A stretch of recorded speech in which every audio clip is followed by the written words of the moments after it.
Oh my God, Jesus is Lord. Non, là je suis choquée les gars. Moussa ne peut pas mourir comme ça. Non, non, non, là Marodi, vous nous énervez. Arrêtez de faire ça là. Mettez-le dans le coma, je sais pas, mais ne le faites pas mourir. C'est juste trop tôt pour qu'on perde un personnage aussi important. Bon, je dis trop tôt, mais ce n'est pas si tôt que ça, parce qu'avec le personnage de Frank, on l'a perdu seulement au 3e épisode. Cette 3e balle, on l'attendait pourtant, hein, les gars, mais elle est arrivée de façon inattendue. Non, je me suis mise à la place de la mère de Moussa, du frère de Moussa, de Jessica Gradel, recouverte du sang de la personne qu'elle aime le jour de son mariage. C'est juste horrible. Personne n'aurait pu imaginer qu'une chose aussi terrible arriverait pendant un moment aussi joyeux de leur vie, quoi. Donc, c'était une 3e balle attendue, mais inattendue. Franchement, bien joué. Avant ce nouveau générique, avant qu'il ne rajoute Moussa et Jessica,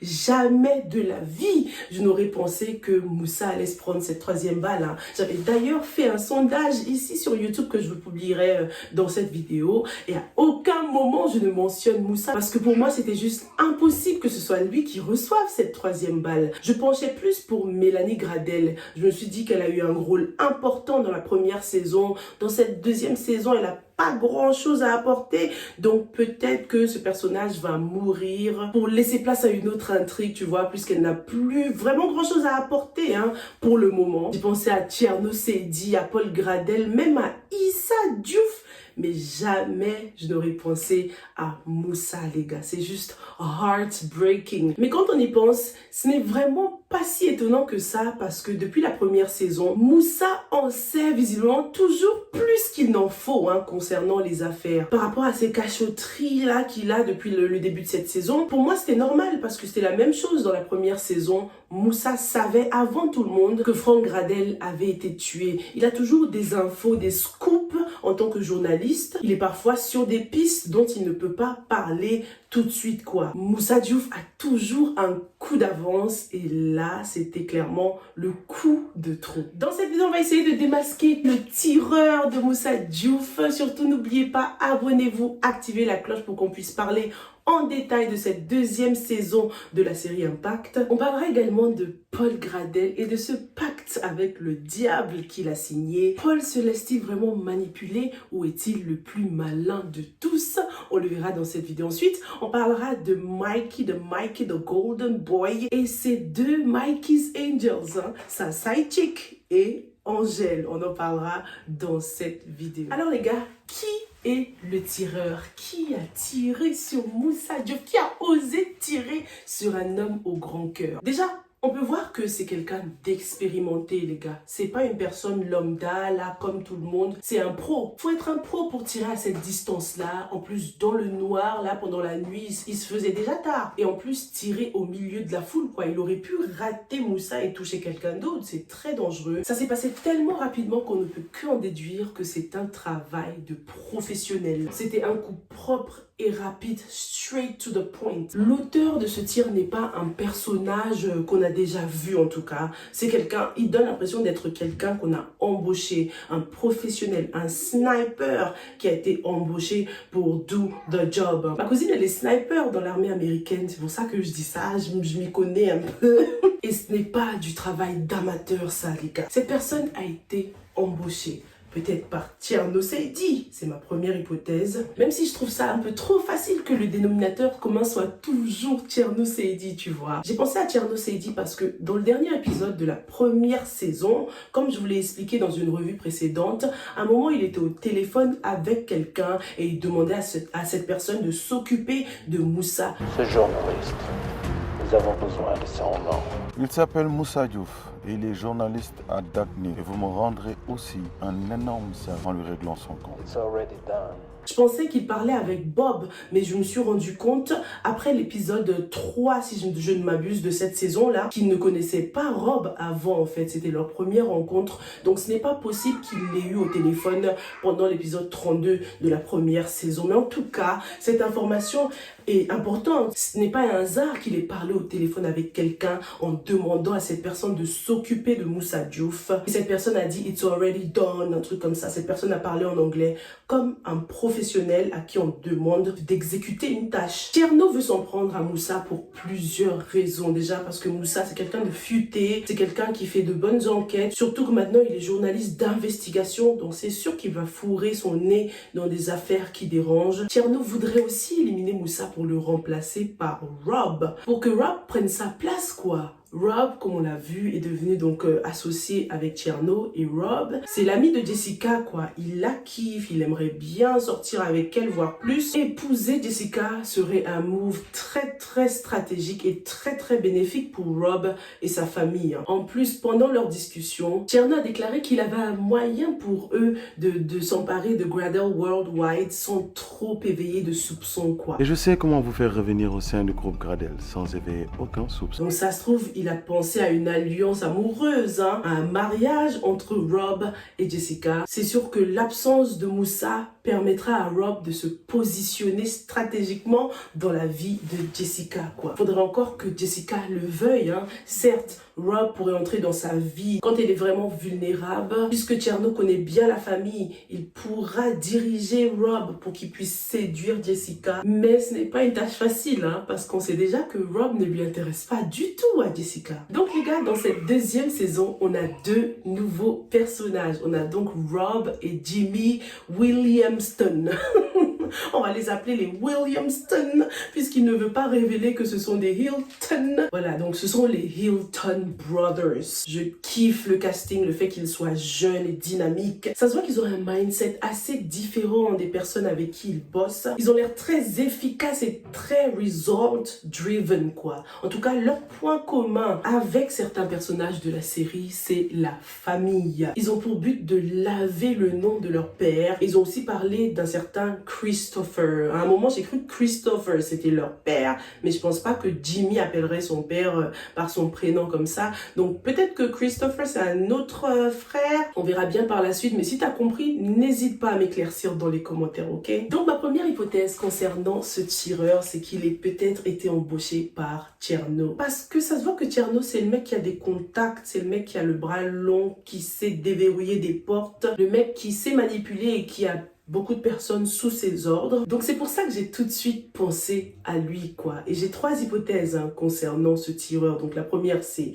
Tierno. La deuxième c'est que peut-être Moussa a voudrait simuler sa propre mort les gars. Qu'est-ce que vous en pensez? C'est là qu'on apprend qu'il a tout planifié puisqu'il a découvert plusieurs choses au cours de ses enquêtes. Il a tout planifié et c'est vraiment le seul moyen qu'il a trouvé pour mettre sa famille à l'abri. Puisque son frère déjà commence à lui poser un peu trop de questions. Il n'a pas envie de mentir à Jessica Gradel. Donc il compte juste garder le secret et protéger sa famille. Le jour de son mariage, Moussa était très pensif les gars. Vous l'avez vu quand Issa est entré dans la chambre. Moussa il était là en train de regarder presque comme dans le vide. Normalement le jour de ton mariage, t'es plutôt pressé, t'es entouré par les personnes que tu aimes. T'as même pas le temps de t'asseoir comme ça et réfléchir. Donc là c'était très curieux de le voir tout seul comme ça, presque comme triste, en train de penser. On sait que Moussa est très amoureux de Jessica, il a envie de l'épouser. Donc là, c'était pas un moment de doute quoi. Il était pas en train de réfléchir à s'il avait fait le bon choix ou pas. Non, Moussa a obviously beaucoup de choses en tête et c'est toutes ces choses qui l'inquiétaient à ce moment-là. Donc peut-être qu'il a décidé de fake his death pour protéger sa famille. En plus, la veille de son mariage, lorsqu'il parlait avec son frère, il lui a dit quelque chose d'intéressant. Il lui a dit oui, si tu continues à agir comme ça, tu finiras par ne plus revoir ton frère, un truc comme ça quoi. Comme s'il savait déjà qu'il allait partir. Le seul truc qui me fait un peu douter, c'est que un plan comme ça, je vois bien Issa le préparer et pas Moussa quoi. Issa serait capable de planifier un truc comme ça, mais Moussa, je le vois vraiment mal penser à ça. Il ferait pas un truc comme ça à Jessica, ruiner le plus beau jour de sa vie. Non. Moussa, il pense avec le cœur et c'est curieux que cette balle justement lui touche en plein cœur quoi. C'est vraiment la balle de Cupidon les gars. Ma troisième hypothèse concernant le tireur, les gars, c'est Paul Gradel, qui d'ailleurs n'était pas sur place. Je dis pas que c'est lui le tireur, je dis qu'il aurait peut-être embauché quelqu'un pour faire le boulot. Parce que une chose est claire pour moi, c'est un professionnel qui a tiré sur Moussa. Après, il faut savoir qui tire ses ficelles aux professionnels, quoi. Donc, Paul Gradel n'était pas sur place à ce moment-là. Mais ça veut rien dire, hein, parce qu'il n'y avait pas non plus la mère de Jessica, ni sa grand-mère. Ils étaient peut-être encore à l'intérieur. On voit, obviously, que dehors, là, c'était vraiment qu'un petit comité pour accompagner les mariés, pour leur dire au revoir. Donc, il n'y avait pas tous les invités, quoi. L'une des raisons pourquoi je pense à Paul, c'est parce que il croit que Moussa a quelque chose contre lui. T'as vu comment il a réagi quand Moussa est venu lui dire que tous les soupçons pesaient sur lui? Quand il lui a posé la fameuse question, Paul Gradel était en colère. Êtes-vous impliqué dans le meurtre des maîtres Meng? Qui te donne l'autorisation de me poser ce genre de questions? À cause de l'alcool, je me dis, Paul croit peut-être qu'il a tué Dame Beng. Il n'en est pas très sûr parce que ce soir-là, il était sot. Il n'est pas à 100% certain. Et Tcherno s'est dit, on profite pour le manipuler. Mais les gars, ce qui est un peu chelou avec Paul Gradel, c'est que malgré le fait qu'il ait peut-être tué un homme et qu'il s'en souvient pas à cause de l'alcool, ça ne l'empêche pas d'arrêter l'alcool. Hein. Normalement, après un tel choc, tu te dis non, là ça va pas, il faut que je me ressaisisse, à cause de l'alcool, je vais peut-être aller en prison. Et il se remet même pas en question, il n'arrête même pas de boire, il n'essaye même pas d'aller voir peut-être un psy pour qu'ils essayent de puiser dans son subconscient et savoir la vérité sur ce qui s'est réellement passé ce soir-là, parce que je sais qu'avec des séances d'hypnose, des fois on peut plonger un peu dans le subconscient pour soutirer des infos. Je sais que c'est pas très répandu en Afrique, mais bon, il aurait pu essayer quand même, Paul Gradel. Du coup, en fait, le fait qu'il n'arrête pas de boire, qu'il ne se remette pas en question, me pousse à me dire que Paul Gradel sait exactement ce qui s'est passé ce soir-là. Il est juste en train de se laisser manipuler, en fait. Déjà, sa réaction envers Moussa. Il a été sérieux un moment. Il lui a dit, regarde-moi bien, je n'ai pas tué Maître Mbeng. Il était très sûr de lui. Regarde-moi bien. Je n'ai pas tué Maître Mbeng. Donc Paul là, pour l'instant, j'ai l'impression que tout le monde le prend pour un petit chihuahua, un petit imbécile, mais il donne souvent l'impression qu'il prépare un master plan, les gars. En plus, pourquoi est-ce qu'il s'en prendrait à Moussa alors qu'il lui a donné sa bénédiction concernant sa fille, quoi, en lui disant, ouais, prends soin de ma fille. Prends soin de ma fille.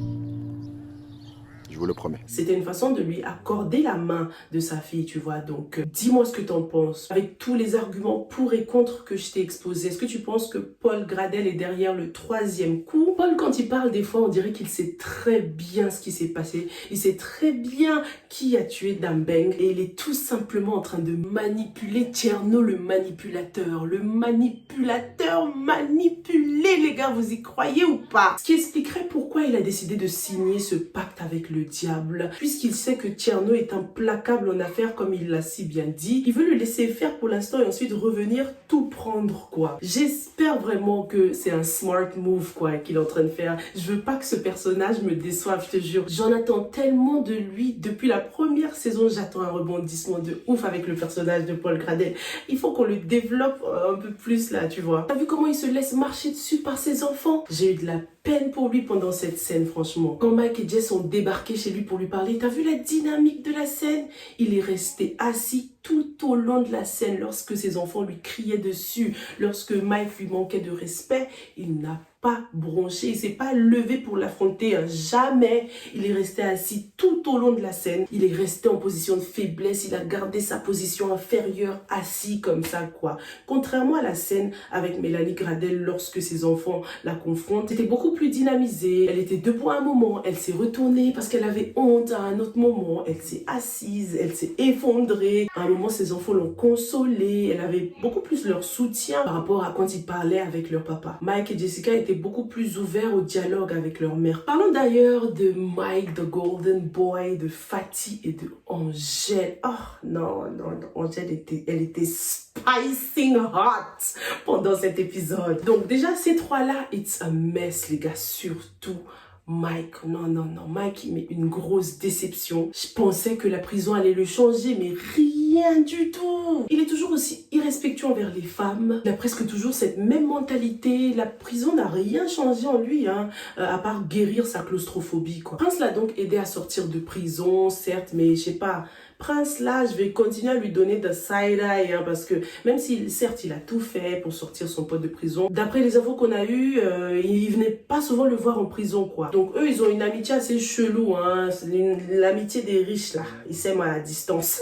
Dans la première saison, ils donnaient l'impression d'être des potos, des bros forever, là. Mais avec le début de cette saison 2, l'amitié entre Mike et Prince ne semble pas si... Je sais pas, après, peut-être c'est leur style, hein. Est-ce que Prince a parlé de ses problèmes à Mike? Est-ce qu'il lui a dit qu'entre lui et Adja ça va pas, qu'il est en plein divorce? Est-ce qu'il parle de choses comme ça?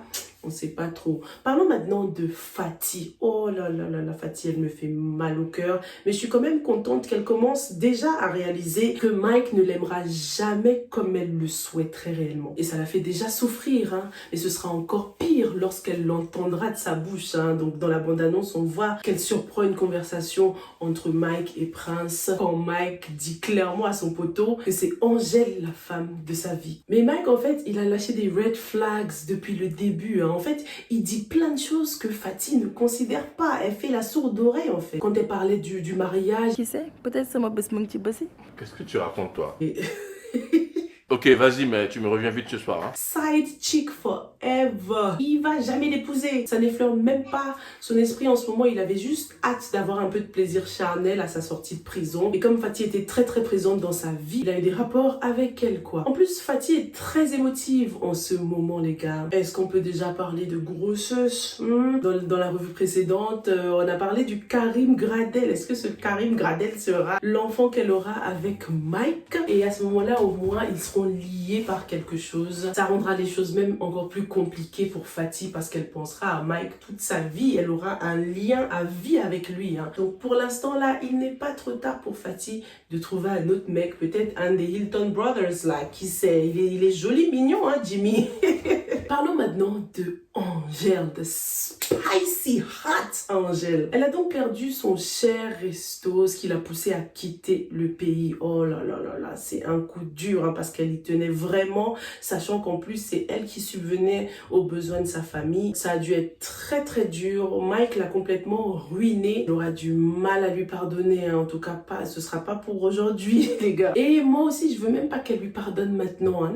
Non, il faut qu'il fasse ses preuves et qu'il apprenne à respecter les femmes, parce que son comportement avec Fati là, non, il a trop d'emprise sur elle. Faut qu'il la libère, faut qu'il lui dise les choses clairement au lieu de jouer avec ses sentiments comme ça. Avec la mère et la sœur qu'il a, on aurait tendance à penser que Mike respecterait mieux les femmes, hein, parce qu'il voit avec les femmes qui sont dans sa vie le pouvoir et le potentiel énorme de la femme. Mais qui sait, c'est peut-être justement à cause de ce pouvoir et ce potentiel énorme des femmes qui sont dans sa famille que Mike se sent impuissant et qu'il a besoin d'exprimer une certaine vengeance sur les femmes qui rentrent dans sa vie, quoi. Parlons maintenant de Issa et Ndeya. Non mais Issa, il a osé inviter Ndeya à ce mariage. Elle n'avait pas du tout sa place là-bas. C'est quand même le mariage de son frère. T'invites pas n'importe qui au mariage de ta famille quand même. Surtout qu'elle est venue en tant que sa cavalière. Donc il n'était même pas accompagné. Il est venu avec elle en charmante compagnie, quoi. Une femme amoureuse peut interpréter ça d'une autre manière, quoi. Donc il n'aurait pas dû l'inviter à ce mariage. Surtout qu'elle a commencé à sortir des « Ah, je kiffe ta mine, je te connais ». Limite, cette invitation l'a fait encore plus kiffer sur Issa, quoi. J'ai aimé quand la maman lui a bien rappelé « En fait, t'as pas invité Aminata, la femme de ta vie, la femme que t'as failli fiancer, t'as presque fiancée, elle est où ?» Ça se voit que Ndeya aura le seum si Issa décide de se remettre avec Aminata. Et ça peut se transformer en un seum dangereux. D'ailleurs, avec la blessure de Moussa, je dis blessure parce que non, moi je suis encore dans la phase du déni, je n'accepte pas cette mort là, non, il peut pas mourir. Il n'est pas mort, c'est tout. Moussa n'est pas mort, les gars. Il va aller dans le coma ou à l'hôpital pour un long moment, en espérant que Tcherno Seydi ne vienne pas finish the work, hein, comme il a fait avec, comment il s'appelait déjà, 50 là, 50 Cent, l'autre agent là. Donc avec ce qui arrive à Moussa, Issa et Aminata vont forcément devoir se voir. Aminata va devoir lui expliquer des choses, hein, lui dévoiler ce que Moussa lui a dit. Parce que quand elle est venue le voir dans son bureau, il a fermé les portes pour lui dire la vérité, pour lui expliquer un peu les 48 heures. Donc j'espère que lorsque Issa et Aminata vont se voir, ils vont un peu plus se rapprocher. Aminata va devoir être là pour Issa, le soutenir un peu plus parce que jusqu'ici, c'est lui qui a toujours dû être là pour elle. Donc j'espère que cette tragédie renforcera leur lien, quoi. Parce que Ndeya, je l'aime bien, elle match très bien avec Issa, mais on la connaît pas en fait, les gars. On ne la connaît pas. Je disais qu'elle travaillerait peut-être pour Tcherno et je voulais éclaircir ce point parce que il y a quelques personnes, pas beaucoup, certaines personnes ne m'ont pas comprise. Donc je n'ai pas dit que c'était Ndeya qui est venue rescue Tcherno Seydi après les coups de pied de Issa, hein. Quand Issa a débarqué chez Tcherno Seydi, j'ai bien reconnu une autre actrice qui a d'ailleurs joué dans la série Mœurs, la brigade des femmes, dans Valeur aussi si je me trompe pas. Donc je l'ai pas confondue avec Ndeya, mais en fait c'est en la voyant que je me suis dit, ah c'est bizarre, si Tcherno Seydi a une copine, peut-être qu'il y a des meufs qui travaillent pour lui. Et c'est pour ça que j'ai fait le rapprochement avec Ndeya, quoi. En tout cas, grosse erreur de la part de Issa. Il n'aurait jamais dû l'inviter dans son cercle fermé. Ils se connaissent pas tant que ça. Je pense qu'il n'est jamais allé chez elle encore et tout ça, là. C'est vraiment pas nécessaire d'inviter Ndeya. Ça ne fait que augmenter son amour pour lui. Dans cet épisode, on a aussi eu une petite dispute entre Adja et Prince, quoi. Ces deux personnages-là, j'ai vraiment l'impression que personne n'a raison, personne n'a tort en fait quand ils sont ensemble. Ce sont juste deux bonnes personnes qui ne sont juste pas faits l'un pour l'autre. Ils sont plus ensemble, donc concrètement, Adja, elle n'a pas trop de compte à rendre à Prince. C'est vrai qu'elle doit lui tenir au courant par rapport à son enfant, mais elle comptait le faire. Elle l'a dit qu'elle voulait juste attendre un peu et fixer un rendez-vous pour qu'il passe du temps avec sa fille. Elle comptait le faire, mais ils ont quand même eu un misunderstanding, quoi. Ce sont deux très bonnes personnes, mais il faut qu'ils arrêtent de vouloir trop forcer. J'ai trouvé la réaction de Prince assez excessive, hein, laisser son verre comme ça partir, c'était pas la peine, surtout que c'est lui qui est quand même en tort, hein. Il a décidé d'épouser une femme qu'il n'aime pas, et même lorsqu'il était encore dans son mariage, il pensait à une autre femme, donc c'est lui qui est en tort. Faut qu'il arrête de faire la drama queen là, hein. En tout cas les amis, prions pour que Moussa ne meure pas, tout simplement parce que on a déjà perdu trop de personnages. Trop de personnes sont déjà mortes à cause de Mélanie Gradel. Oui, parce que je sais que c'est une femme bien maintenant, mais je continue à lui en vouloir pour certaines choses. À cause de ses erreurs que, certes, elle regrette maintenant, hein, la négligence de son foyer et tout. Beaucoup de gens sont morts. Beaucoup de gens ont perdu la vie. Ça en devient un carnage, là. Mettons-nous à la place de Jessica qui va devoir se souvenir du plus beau jour de sa vie comme le pire jour de sa vie. Avec cette robe de mariée tachée de sang, mais quel cauchemar! Mettons-nous à la place de la mère de Moussa et Issa qui n'arrête pas de voir ses êtres chers tomber sous les balles. Mettons-nous à la place de Issa qui était déjà presque épuisé par toute cette histoire. C'est comme si ça ne suffisait pas d'avoir mis tout son cœur dans l'affaire. Il va devoir mettre toute son âme, tout son être, quoi, parce que maintenant c'est sa famille directe qui est impactée. Le collègue de Moussa va devoir beaucoup aider. J'espère qu'il sera vraiment utile parce qu'on a vu que c'est lui qui envoyait déjà les mails pour Moussa par moment. Il connaît un peu le style de travail, le mode de travail de Moussa. Donc j'espère qu'il sera très utile. J'espère qu'il ne nous décevra pas, les gars. Et enfin, je vous laisse avec deux questions. Premièrement, le petit rapprochement qu'il y a en ce moment entre la maman de Moussa et Issa et tonton Badara. On constate qu'il y a plus en plus d'affection dans leur rapport. Il fait attention à ce qu'elle porte. Donc, qu'est-ce que ça implique? Est-ce que ça implique un retour du papa? Parce que dès que je l'ai vu en train de complimenter la maman, je me suis tout de suite dit, ah, c'est là le papa revient, c'est là le soi-disant défunt père de Moussa et Issa fait son comeback. Comment est-ce qu'ils vont faire s'ils sont en train d'essayer de refaire leur vie ensemble, quoi? Ça va être compliqué pour la maman, quoi. Elle va être entre deux frères.